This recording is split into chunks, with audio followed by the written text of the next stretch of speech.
There are feelings in life that can only be felt under the right set of conditions. The chemical reactions that elicit those feelings need an external catalyst. People of all walks of life get their adrenaline-induced dopamine through a variety of means. Mountain biking, whitewater rafting, skydiving, and the list goes on and on. A select number of individuals, however, get their fix through the careful alignment of various atmospheric ingredients. These individuals go to extreme lengths in order to get said fix, sacrificing money, time, resources, personal relationships, and oftentimes their own sanity. This description may sound like an unhealthy addiction.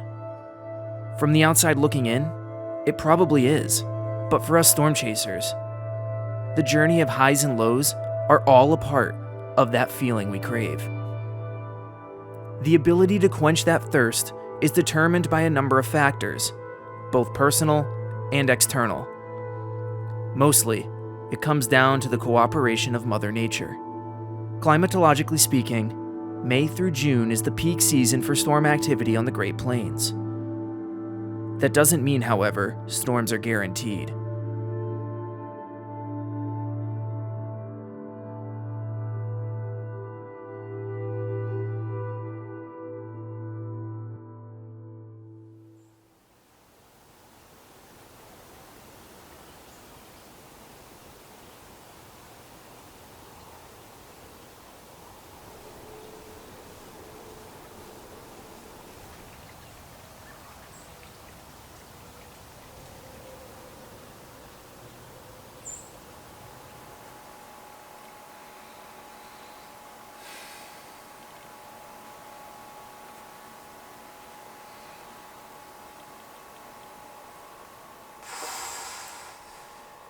Today is Wednesday, May 10th.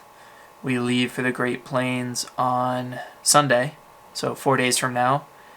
And over the past week, the models have been trending towards a worst case scenario when it comes to a chase trip, and that's what's known as a death ridge, where you basically get a giant blocking high pressure over the western United States that prevents the jet stream from being able to dig across and form a giant trough, which is synoptic for severe weather setups in the central United States. And right now it's the opposite, and it doesn't look good for chasing prospects.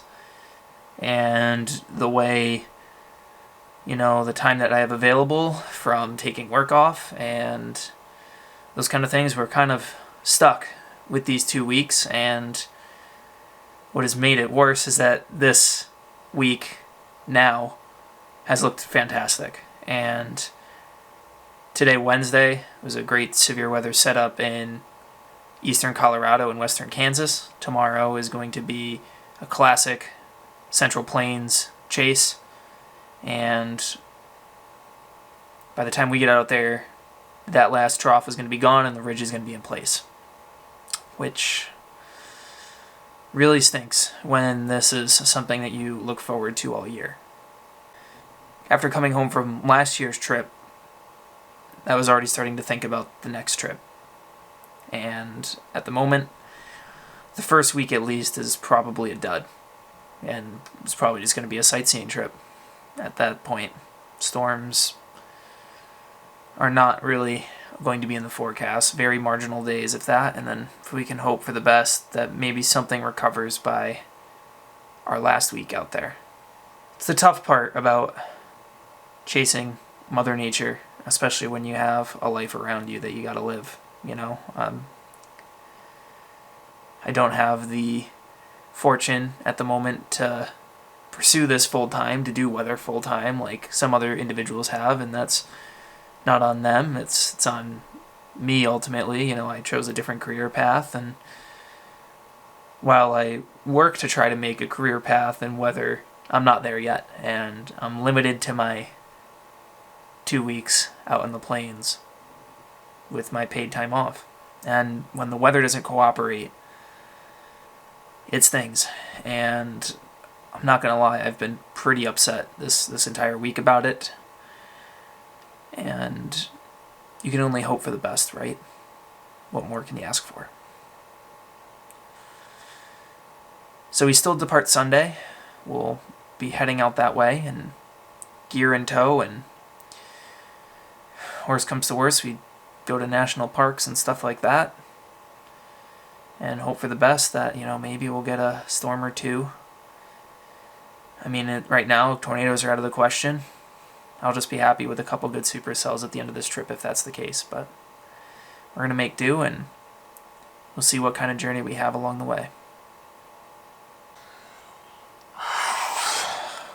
Waited all year for this.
After taking the first 2 days of the trip to commute out to central Missouri, the morning of May 16th greeted us with a marginal severe weather setup in western Kansas and eastern Colorado.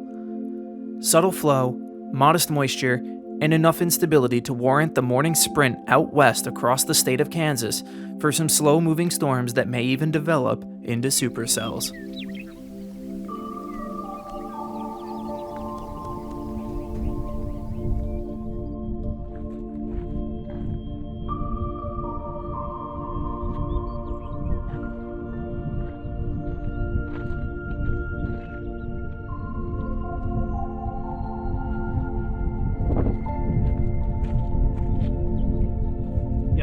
Let's head like further south, I would say.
To complement the backside rainbows, we stumbled into the best Kelvin Helmholtz waves we'd ever seen.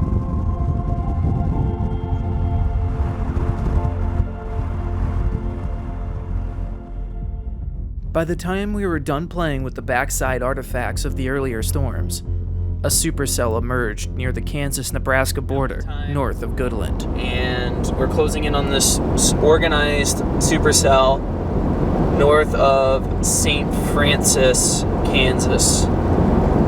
It's looking pretty good. The base here is definitely pulling itself together a bit. Big hail on this too, it seems, so we gotta be cautious of that.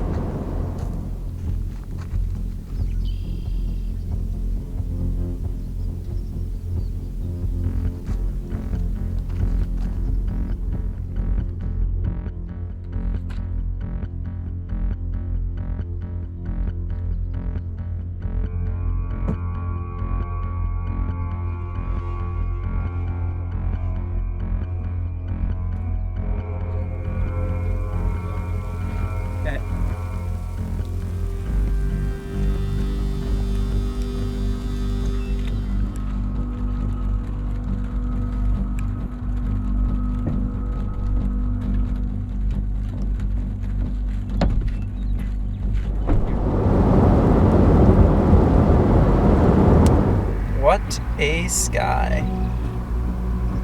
Golden hour's here. With dusk setting in, it was time to retreat back to Goodland for a final few lightning shots. It is good to be back.